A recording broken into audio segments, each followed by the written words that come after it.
네, 새해 첫 주일 말씀, 오늘 말씀으로 심령 재건이라는 제목으로 말씀을 선포하려고 합니다. 느헤미야는 크게 두 부분으로 나눌 수가 있는데요. 1장부터 6장까지는 느헤미야를 중심으로 먼저 예루살렘 성벽을 재건하는 내용입니다. 그래서 혹시 기억나실지 모르겠지만 3주 전에 느헤미야 6장을 마침으로 이제 드디어 예루살렘 성벽이 완성되었습니다. 자, 그런데 그렇다고 이 느헤미야 성경이 이제 다 끝난 게 아니죠. 7장부터 13장 마지막까지는 이제 유다 사람들의 무너진 심령을 다시 재건할 일이 남아 있습니다. 그런데 무너진 예루살렘 성벽은 벽돌로 건축했지만 무너진 백성들의 심령은 무엇으로 건축할까요? 바로 하나님의 말씀입니다. 아무리 성벽을 튼튼히 잘 쌓았어도 하나님의 백성들의 마음이 하나님의 말씀으로 세워지지 않으면 아무 소용없다라는 것을 느헤미야 성경이 우리에게 가르쳐 줍니다. 감사하게도 우리 교회도 현재 이제 비전 센터를 튼튼히 세울 계획을 가지고 있습니다. 이 비전 센터를 세우는 동시에 그 비전 센터에서 활동을 하게 될 아이들과 또 그 아이들의 부모님들과 또 교사 선생님들과 또 모든 성도들의 심령이 하나님의 말씀으로 함께 세워지지 않는다면 건물만 세워지는 것은 아무 소용이 없습니다. 우리는 아름다운 건물을 세우면서 동시에 함께 하나님의 말씀으로 아름다운 심령들을 세워야 할 줄로 믿습니다. 느헤미야는 정치인이었습니다. 그래서 정치인으로서 그동안 성벽을 재건축하는 일에 주인공 역할을 했습니다. 그런데 느헤미야 8장에는 느헤미야보다 에스라라는 사람이 더 주인공 역할을 하게 됩니다. 에스라는 제사장이었고 또 성경학자였습니다. 에스라는 느헤미야보다 약 14년 전에 2차 포로기한 때 미리 예루살렘으로 돌아와 있었던 그런 사람이었습니다. 이 하나님 백성들의 심령 재건은 느헤미야가 아니라 어떻게 보면 이 에스라를 통해서 이루어졌습니다. 왜냐하면 에스라가 하나님의 말씀을 알고 있었고 하나님의 말씀을 에스라가 선포했고 말씀을 가르치는 사람이 에스라였기 때문입니다.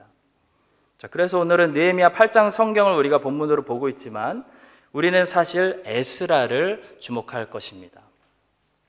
느헤미야 8장에 이 내용은 그렇게 복잡하지 않습니다. 제가 한마디로 정리를 해드리면 에스라가 일어나서 초막절이라는 절기 동안에 하나님의 백성들 앞에서 하나님의 율법을 선포하고 가르쳤습니다. 그랬더니 하나님의 백성들의 심령이 하나님의 말씀으로 뜨거워져서 회개 부은 운동이 일어났다. 이것이 느헤미야 8장의 내용입니다. 좀 더 자세하게 이 느헤미야 8장에서 일어났던 일을 통해서 우리는 어떤 메시지를 듣게 되는지 살펴보겠습니다. 먼저 첫 번째는 하나님의 말씀을 무엇보다도 이렇게 갈망하고 유다 백성들처럼 우리도 사모해야 된다라는 메시지를 듣게 됩니다. 이 느헤미야 8장에 나오는 백성들이 얼마나 하나님의 말씀을 사모하고 갈망하고 목말라 했는지 느헤미야 8장은 세 가지 모습을 통해 우리에게 샅샅이 보여줍니다. 먼저 1절에 보시면 이스라엘 자손이 자기들의 성읍에 거주하였더니 7째 달에 이르러 모든 백성이 일제히 수문 앞 광장에 모여 학사 에스라에게 여호와께서 이스라엘에게 명령하신 모세의 율법책을 가져오기를 청하매라고 했습니다. 여러분, 우리가 하나님의 말씀을 진정으로 사모하면 그 증거로 우리는 성경책을 사모하고 가까이 하게 됩니다. 1절을 보십시오. 백성들의 마음에 하나님의 말씀을 사모하고 갈망하고 갈증하는 마음이 들어가니까 그들이 처음으로 보인 반응은 모세의 율법책을 가져오라고 요구한 것이었습니다. 왜냐하면 하나님의 말씀은 당시 모세의 율법책 안에 기록되어 있었기 때문입니다. 마찬가지로 우리도 오늘날 하나님의 말씀을 사모하고 갈망하고 목말라 한다면 그 자연스러운 반응으로 하나님의 말씀이 기록된 이 성경책을 찾고 성경책을 가까이 할 수밖에 없다는 것입니다. 저는 아직도 이 아이패드가 익숙하지 않습니다. 물론 가지고 있지도 않지만 아이패드가 아니라 이 두꺼운 성경책을 이렇게 들고 또 이렇게 들고 교회에 오시는 성도님들 보는 것이 너무나 즐겁습니다. 가끔 가다가 사무실에 있으면 성경책을 두고 왔다고 급하게 전화가 오시는데요. 정말 무슨 보물을 잃어버린 것처럼 지금 당장 찾으러 가겠다고 말씀하시는 성도님들 보면 마음이 뿌듯합니다. 요한 위클리프라는 영국 사람은 이 영국 사람들에게 영국인의 말로 적혀 있는 성경을 선물하고 싶어서 평생을 로만 카톨릭 교회와 싸웠습니다. 요한 위클리프의 전기를 읽어보면 한순간 한순간이 정말 영화 같습니다. 그는 라틴어 성경을 처음으로 풀어서 영어로 번역한 사람입니다. 그 후에 윌리엄 틴데일이라는 사람이 일어나서 영국인들을 위해서 최초로 라틴어가 아니라 히브리어, 헬라어, 원어를 영어로 이 사람이 번역했습니다. 이분은 히브리어, 헬라어, 영어, 불란서, 스페인어, 독일어, 이탈리아어 이렇게 모국어 외에 모두 6개 언어를 구사할 수 있는 언어의 천재였습니다. 우리 부지런히 우리 자녀들 어렸을 때부터 언어 배우도록 가르쳐야겠습니다. 이 사람은 성경을 번역하다가 그는 결국 걸려서 로만 카톨릭 교회로부터 화형을 당했습니다. 저는 신학교 다닐 때 성경을 더 알기 위해서 목숨 걸고 헬라어를 공부한 적이 있습니다. 정말 어렵더라고요. 제가 대학교 컴퓨터를 공부하면서 딱 한 번 죽을 뻔한 과목이 있었는데요. 바로 자바 프로그래밍이라는 과목이 있었습니다. 정말 죽을 뻔했습니다. 근데 신학교에서도 딱 한 번 정말 이러다 죽겠다라는 과목이 하나 있었는데 그게 바로 헬라어였습니다. 헬라어 정말 어렵습니다. 근데 지금은 인터넷 두드리면 히브리어, 헬라어 원어가 무슨 뜻인지 성도님들 15초 안에 다 찾을 수 있습니다. 더 이상 목숨 걸고 히브리어, 헬라어 공부하지 않으셔도 됩니다. 그런데 문제는 무엇입니까? 그만큼 우리가 하나님의 말씀을 사모하느냐입니다. 우리가 성경책을 어떻게 다루는지 보면 우리가 얼마나 하나님의 말씀을 사모하는지 알 수 있습니다. 무슬림들은 어릴 때부터 코란을 땅에 두지 않고 늘 높은 곳에 둔다고 합니다. 무슬림들은 지금도 코란을 읽기 전에 먼저 몸부터 깨끗이 씻는다고 합니다. 음식을 먹으면서 코란을 함께 읽는 것은 무슬림들에게 상상할 수 없는 일이라고 합니다. 어떤 한 아이가 실수로 코란을 바닥에 두었다가 엄마에게 회초리로 다리에 피가 날 때까지 맞았다고 합니다. 물론 이런 이야기는 우리가 들을 때 분명히 잘못된 행동이고 이상한 행동입니다. 진리가 아니기 때문입니다. 코란은. 그러나 적어도 무슬림들이 코란을 얼마나 소중히 여기는지 우리가 엿볼 수 있는 행동입니다. 그렇다면 세상 사람들이 볼 때 우리 크리스찬들은 이 성경을 얼마나 소중히 다루는 사람들로 그들의 눈에 비춰질까요? 성도님들 궁금하지 않으십니까? 우리가 딱 봐도 무슬림들은 코란을 위해서 목숨을 아까워하지 않을 것 같습니다. 그런데요, 사실 원래 그것이 크리스찬의 모습입니다. 크리스찬은 목숨보다 하나님의 말씀인 성경을 더 소중히 여겼던 사람들로 유명했던 사람들이었습니다.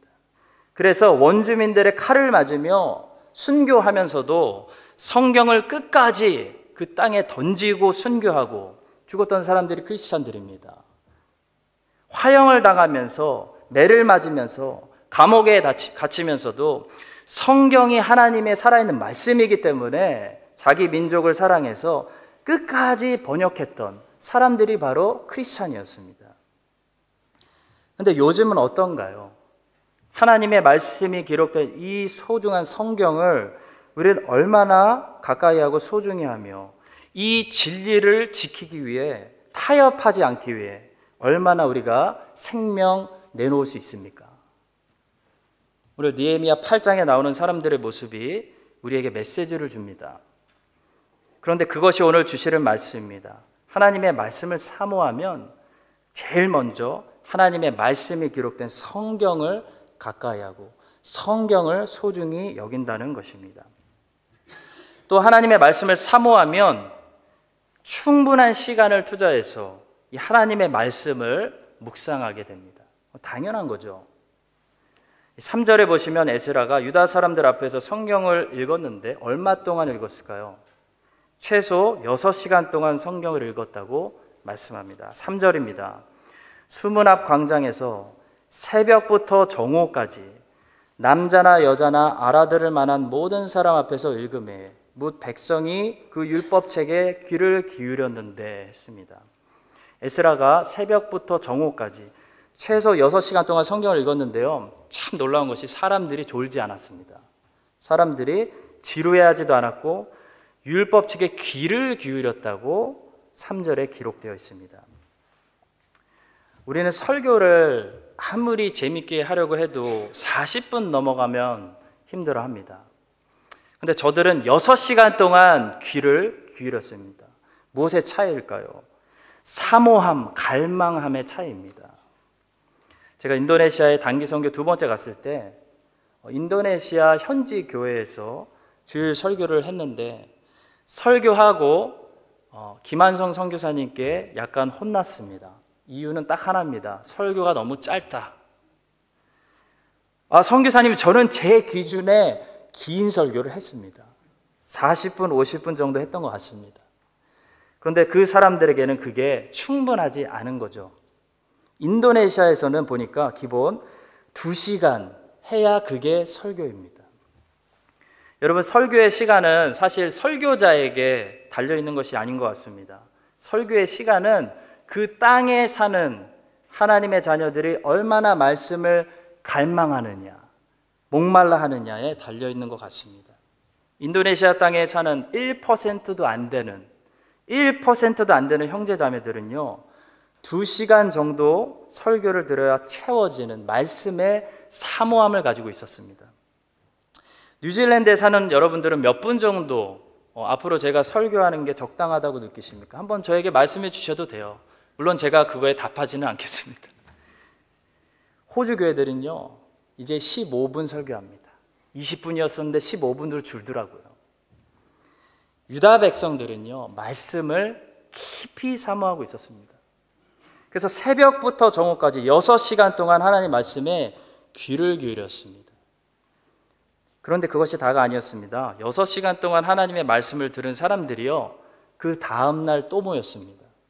에스라에게 또 말씀을 들려달라고 부탁합니다. 13절입니다.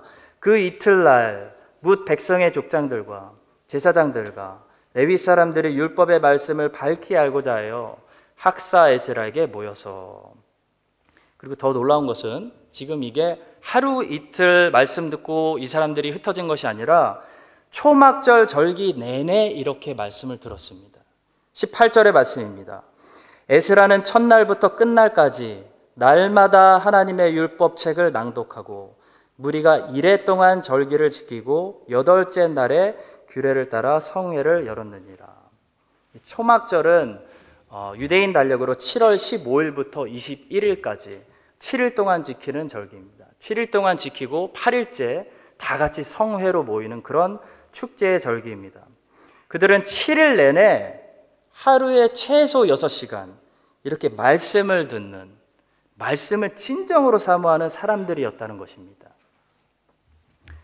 저는 청년 때 매년 연말이 되면 한 4년 연속 그랬던 것 같습니다. 호주 코스타에 참석했습니다. 12시간 정도 청년들하고 멜번에서 시드니로 운전하고 올라가서 호주 코스타에 참석했습니다. 제가 청년 때만 해도요, 이 호주 코스타는 월요일에서 시작해서 토요일에 끝났습니다. 그러니까 5박 6일 했습니다.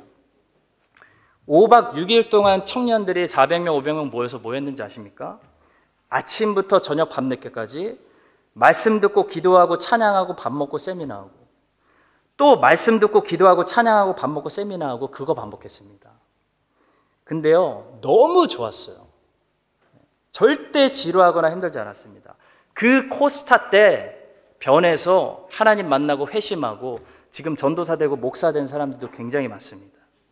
정말 신기한 게 성도님들, 하나님의 말씀은요, 볼수록 들을수록 불이 붙습니다. 5박 6일 동안 하루 종일 애들 보하다가 말씀만 들으면 힘들고 애들이 도망갈 것 같은데요, 전혀 그렇지 않습니다. 점점 더 은혜 받고 깊이 말씀을 원하고 사모하게 됩니다. 2박 3일까지 버티는 청년들이 있습니다. 나는 회개 안 할 거야. 4일째 되면 다물어집니다. 주여 저의 삶을 받아주시옵소서. 여러분, 유다 백성들이 그랬습니다. 7일 내내 말씀 듣고 기도하고 교제하고, 그게 다였습니다. 밤에는 초막에서 자고 또 일어나서 말씀 듣고 기도하고 교제하고. 그랬더니 얼마나 기쁨으로 영적으로 충만해졌겠습니까? 느헤미야 8장은요, 한마디로 정리하면 부흥이 일어난 겁니다. 그래서 어떤 신학자는 느헤미야 8장을 부흥장이라고 했습니다. 성도 여러분, 하나님의 말씀을 사모하는 사람의 특징은 충분한 시간을, 갈수록 나이가 들어갈수록 충분한 시간을 말씀에 투자해서 말씀의 세계로 들어간다는 것입니다.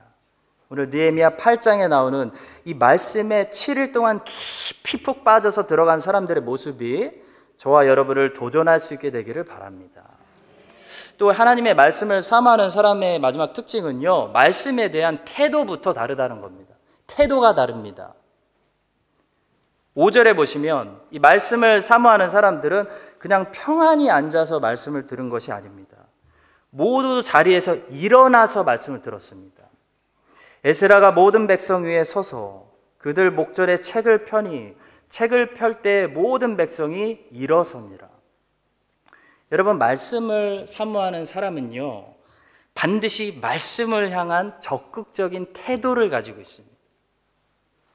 말씀이 들리면 듣겠지만 안 들리면 어쩔 수 없습니다. 놓치면 할 수 없습니다.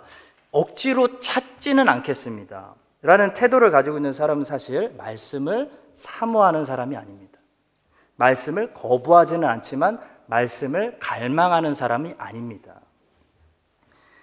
말씀을 들을 수 있는 좋은 환경과 조건이 갖춰지면 저도 말씀을 듣겠습니다 라는 말은 사실 말씀을 사모하지 않는 사람들이 하는 말입니다.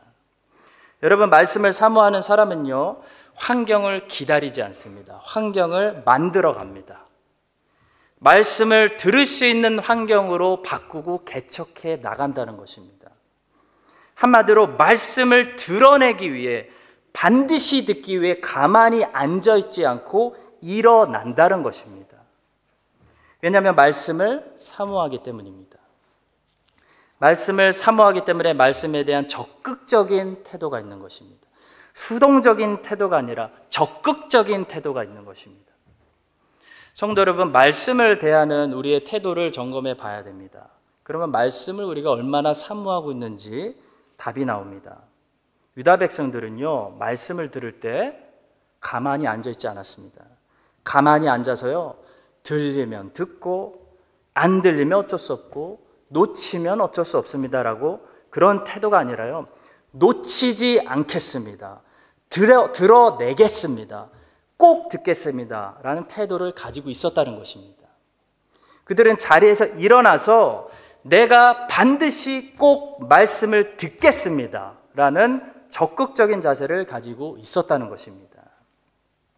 성도 여러분, 진정으로 말씀을 사모하는 사람들에게는 이런 말씀을 향한 적극적인 태도가 있습니다.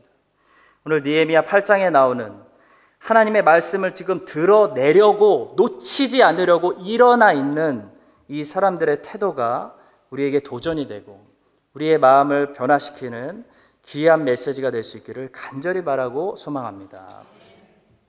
자, 두 번째로 우리 본문 말씀 느헤미야 8장을 통해서 우리는요, 말씀을 그냥 듣는 것이 중요한 것이 아니라 깨닫는 것까지가 중요하다라는 것을 배우게 됩니다. 느헤미야 8장은 처음부터 끝까지 쭉 읽어보시면 계속해서 깨닫게 하는 일, 깨닫는 일에 대해서 강조합니다. 자, 2절과 3절을 먼저 보시겠습니다. 일곱째 달 초하루에 제사장 에스라가 율법책을 가지고 회중 앞 곧 남자와 여자나 알아들을 만한 모든 사람, 영어로 하면 able to understand, 깨달을 만한 모든 사람 앞에 이르러 수문 앞 광장에서 새벽부터 정오까지 남자나 여자나 알아들을 만한 모든 사람 앞에서 읽음에 무 백성이 그 율법책에 귀를 기울였는데 했습니다. 그냥 귀로만 듣는 것이 다가 아니라 알아듣는 거, able to understand, 깨닫는 것이 지금 이 백성들이 모인 목적이었다는 것입니다. 7절과 8절입니다. 예수아와 바니와 세레바와 야민과 악굽과 사부대와 호디아와 마아세야와 그리다와 아사랴와 요사박과 하난과 블라야와 레위 사람들은 백성이 제자리에 서 있는 동안 그들에게 율법을 깨닫게 하여 듣되 하나님의 율법책을 낭독하고 그 뜻을 해석하여 백성에게 그 낭독하는 것을 다 깨닫게 하니, 그러니까 낭독하는 거, 들려주는 것과 깨닫게 하는 것, 그 뜻을 해석하는 건 다른 일이었다는 겁니다. 하나님의 말씀을 가르치는 사람들이 말씀을 지금 낭독만 한 것이 아니라 그 말씀의 내용을 백성들이 깨닫도록 해석해주고 설교해주고 가르쳐줬다는 겁니다. 이게 느헤미야 8장의 강조입니다. 여러분, 그래서 가르치는 거, 설교하는 게 너무나 중요합니다. 여러분, 설교가 뭡니까? 말씀을 설명해 주는 거죠. 풀어주는 겁니다. 해석해 주는 겁니다. 설교를 듣지 않고 혼자서 말씀만 묵상하면 기본적인 성경 교리를 모르는 사람들은 자기 마음대로 잘못 오해하고 잘못 듣고 말은 듣는데 말귀는 알아듣지 못하는, 잘못 해석할 수밖에 없다는 것입니다. 그래서 여러분들 안에 기본적인 바른 신학이 세워질 때까지는, 그래서 성경의 어느 부분을 읽어도 기본적인 바른 교리 안에서 해석할 수 있는 여러분들이 되기까지는 계속해서 가르침을 받고 설교를 들어야 한다는 것입니다. 12절과 13절의 말씀입니다. 모든 백성이 곧 가서 먹고 마시며 나누어 주고 크게 즐거워하니 이는 그들이 그 읽어 들려준 말을 밝히 알미라, 깨달았다는 겁니다. 여기서 사람들이 기뻐한 이유는 말씀을 들어서가 아닙니다. 말씀을 듣고 깨달았기 때문에 기뻐했다는 것입니다. 그 이틀날 무 백성의 족장들과 제사장들과 레위 사람들이 율법의 말씀을 밝히 알고자 하여 학사 에스라에게 모였다 말씀합니다. 백성들의 리더들이죠. 족장들, 제사장들, 레위 사람들이 말씀을 더 듣고 싶어서가 아닙니다. 들은 걸 깨닫기 위해서, 배우기 위해서 에스라에게 모였다는 겁니다. 한마디로 성경 공부해달라는 겁니다. 설교해달라는 겁니다. 말씀을 풀어주고 해석해달라는 겁니다. 성도 여러분, 우리는요, 말씀을 잘 듣는 것이, 순종하는 자세로 잘 교회 와서 듣는 것이 우리 마음속에 말씀이 잘 심겨지는 거라고 착각합니다. 내가 말씀을 잘 들으면, 내가 매일 성경 통독하면 말씀이 잘 심겨지겠지 라고 생각하는 사람들이 너무나 많습니다. 그런데 사실은요, 말씀을 매일 성경 통독하셔도, 순종적인 자세로 잘 들으셔도 말씀을 제대로 알고 깨닫지 못하면 사실 그 말씀의 씨앗이요, 여러분들의 심령 밭에 심겨지는 것이 아닙니다. 말씀을 깨닫지 못하고, 말씀이 의도한 대로 깨닫지 못하고 그냥 듣기만 한 씨앗들은요, 땅 속에 심겨지는 것이 아니라 땅 위에, 길가에 뿌려지는 씨앗들과 같습니다. 땅 밑에 심겨지지 못하기 때문에, 길가에 뿌려진 씨앗들과 같기 때문에 분명히 말씀을 들었는데 돌아서면 잊어버립니다. 변하지 않는 겁니다. 열매가 나오질 않는 겁니다. 새가 와서 물어가고 사탄이 즉시 빼앗아 가기 때문입니다. 사탄에게 들은 말씀을 빼앗기지 않으려면 깨달아야 됩니다. 마태복음 13장 19절입니다. 아무나 천국 말씀을 듣고 깨닫지 못할 때는 악한 자가 와서 그 마음에 뿌려진 것을 빼앗나니 이는 곧 길가에 뿌려진 자요. 그리고 23절입니다. 좋은 땅에 뿌려졌다는 것은 말씀을 그냥 잘 들은 게 아니라 말씀을 듣고 깨닫는 자니 결실하여 어떤 것은 100배, 어떤 것은 60배, 어떤 것은 30배가 되느니라 주님이 말씀하셨습니다. 여러분 반대로 그래서 좋은 땅에 뿌려졌다는 것은 말씀을 잘 들은 사람이 아닙니다. 말씀을 듣고 제대로 배우고 제대로 해석해서 성경이 말하는 하나님을 제대로 만난 사람, 그래서 변할 수밖에 없는 사람, 이 사람이 말씀이 좋은 땅에 뿌려진 사람입니다.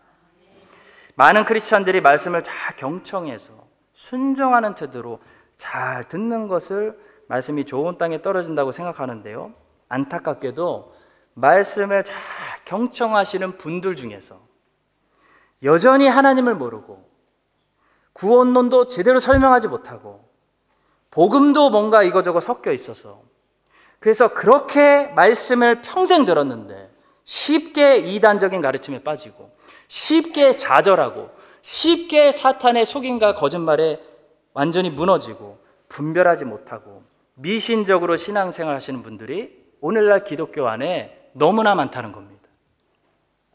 왜 그럴까요? 우리 시대는요, 성경은 있습니다. 성경에 대한 열심은 있습니다. 근데요, 신학이 무너져 있어요. 신학이 공격을 당한 겁니다. 성경 읽기와 성경 통독에는 열정이 있는데 정통 신학이 다 해체됐고 정통 신학이 다 무너져 있고 성경을 해석해 주는 사람들이 잘못된 신학을 가지고 있기 때문입니다.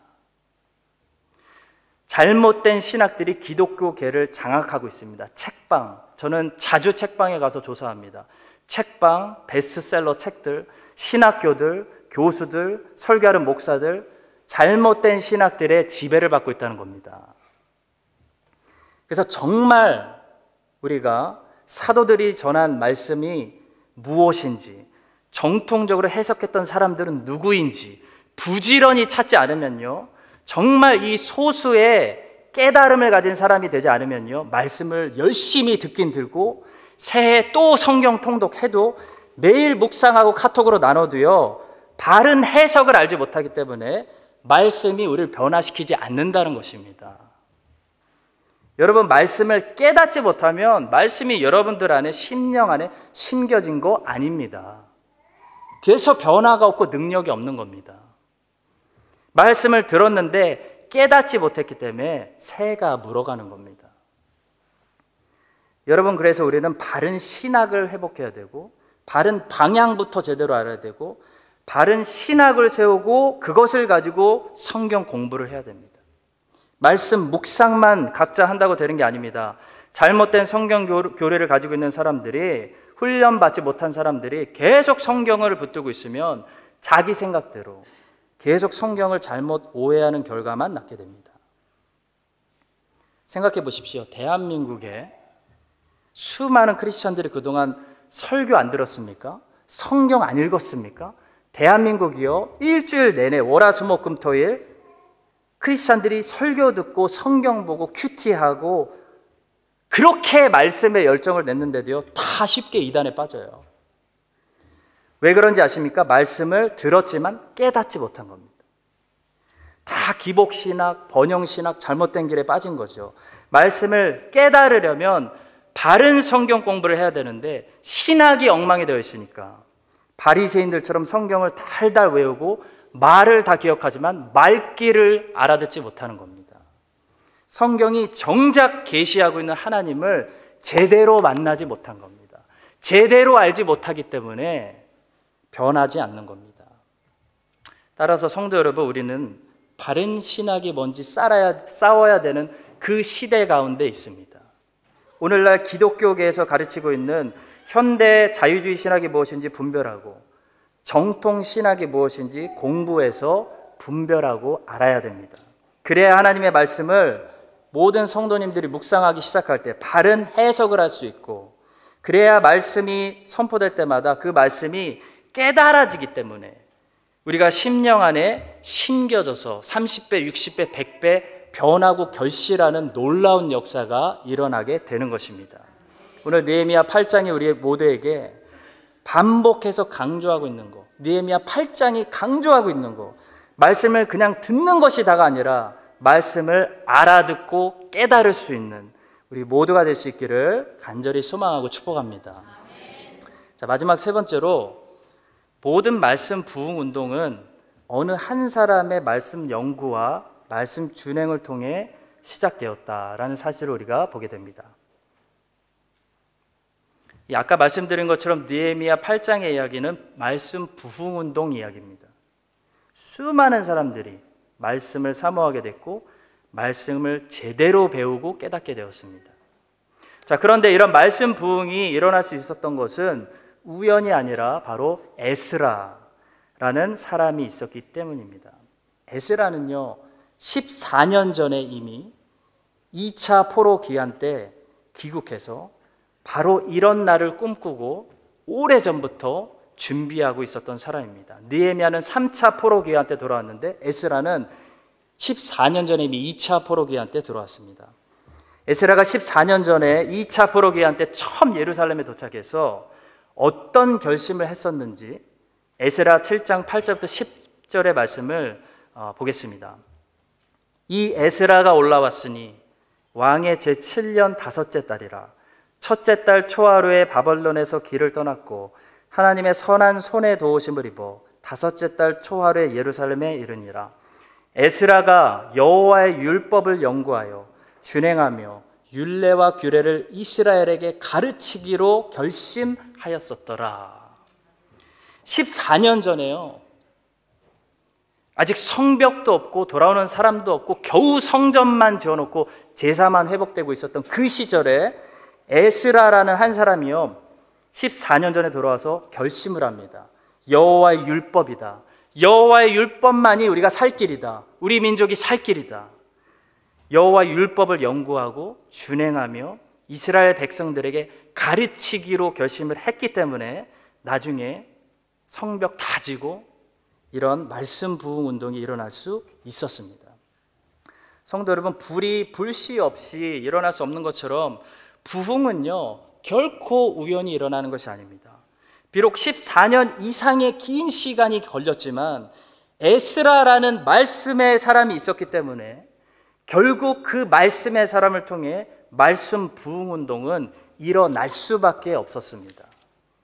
여기서 중요한 단어는 에스라가 말씀을 연구하고 준행했다라는 단어입니다. 하나님의 말씀을 다른 사람들에게 가르치려면 묵상만 하면 안 됩니다. 연구하고 공부해야 됩니다. 학교에서 아이들을 가르치려면 교사가 공부해야 되는 것과 똑같습니다. 여러분들이 아무리 말씀을 잘 묵상하셔도 말씀 묵상만 잘하시면 다른 사람을 가르칠 수 없습니다. 말씀을 연구하고 공부해야 남들을 가르칠 수 있습니다. 그런데 또 말씀을 연구만 한다고 되는 것이 아닙니다. 말씀대로 준행해야 됩니다.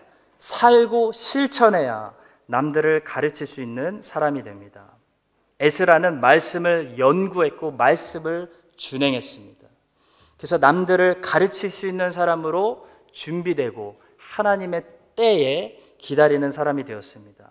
이렇게 에스라가 잘 준비되었기 때문에 나중에 하나님의 백성들이 성벽 다 짓고 심령 제거를 위해서 이제 말씀이 필요하다, 하나님이 인도해 주셨을 때 에스라가 앞장서서 일어났습니다. 하나님의 말씀을 모든 백성에게 다 가르치고, 레위 사람들 가르치고, 레위 사람들이 가서 또 백성들 가르치고 다 깨닫게 할 수 있었다는 이야기가 느헤미야 8장 부흥 이야기입니다. 사랑하는 성도 여러분, 저는 우리 교회를 하나님께서 맡겨주시는 마지막 날까지 말씀을 연구하고 말씀을 준행하는 에스라들을 양육하는 교회로 이끌 생각입니다. 에스라가 여호와 율법을 연구하고 준행해서 다가오는 부흥의 시대에 꼭 필요한 사람으로 쓰임받은 것처럼 우리 교회에 출석하시는 모든 성도님들이, 정말 모든 성도님들이 말씀을 에스라처럼 연구하고 말씀을 준행해서 앞으로 이 오세아니아와 아시아와 세계 전역에 하나님의 말씀이 필요하고 하나님의 복음이 필요한 모든 민족, 모든 백성들에게 말씀에 가르칠 수 있는 새로운 부흥을 준비하는 그런 평신도 사역자들로 양육할 작정입니다. 느헤미야 8장에 일어난 말씀 부흥은 하루아침에 온 것이 아닙니다. 누군가가 14년 전에 하나님 앞에 결단하고 성실하게 준비되어졌기 때문에 가능했던 것입니다. 여러분과 저도 지금부터입니다. 2021년부터 다시 시작합니다. 지금부터 나이와 전혀 상관없습니다. 성실하게 말씀의 사람들로 잘 준비해서 말씀이 고갈되는 기근이, 영적 기근이 온 세상을 반드시 덮을 것입니다. 이미 덮기 시작했습니다. 사람들은 말씀을 가르쳐 줄 수 있는 사람들을 찾을 것입니다. 그럴 때 우리 한인장로교에서 양육되는 모든 평신도 사역자들이 그때의 말씀을 속 시원하게 가르쳐 줄 수 있는 말씀 사역자들이 돼서 하나님께서 우리를 흩으시고 흔들어 쓰실 때 세상의 모든 민족, 모든 나라, 모든 백성들에게 하나님의 말씀을 에스라처럼 일어나서 선포하고 가르쳐 줄 수 있는 그런 부흥의 불시들이 될 수 있기를 예수님의 이름으로 간절히 축원합니다. 기도하겠습니다. 하나님 아버지 감사합니다. 오늘 느헤미야 8장을 통해서 하나님의 말씀을 사모하는 모습이 무엇인지 우리에게 보여주심을 감사합니다. 하나님의 백성들이 적극적으로 일어나서 찾아다니며 하나님의 말씀을 놓치지 않고 귀담아 듣고 늘 말씀의 자리를 사모하며 특히 우리에게 주신 성경을 소중히 여길 수 있도록 도와주시옵소서. 주님, 말씀을 듣기만 한다고 되는 것이 아니라 말씀을 알고 깨달아야 한다는 사실을 배웠습니다. 주님, 우리 교회에 바른 신학이 있게 하시고 바른 가르침이 있게 하시고 바른 설교가 있게 하여 주셔서 하나님의 말씀을 들을 때 깨달아져서 말씀이 좋은 밭에 심겨져서 새들에게 빼앗기지 않고 30배, 60배, 100배 결실하고 변화되는 놀라운 역사가 있게 하여 주시옵소서. 주님, 에스라 한 사람이 하나님의 말씀을 연구하고 준행하기로 결심했던 것처럼 오늘 이 설교를 듣고 하나님의 말씀을 연구하고 준행하기로 결단하는 그 한 사람을 통해 하나님께서 이 뉴질랜드에 놀라운 말씀 부흥의 역사를 허락하여 주시옵소서. 감사를 드리며 예수 그리스도의 이름으로 기도합니다. 아멘.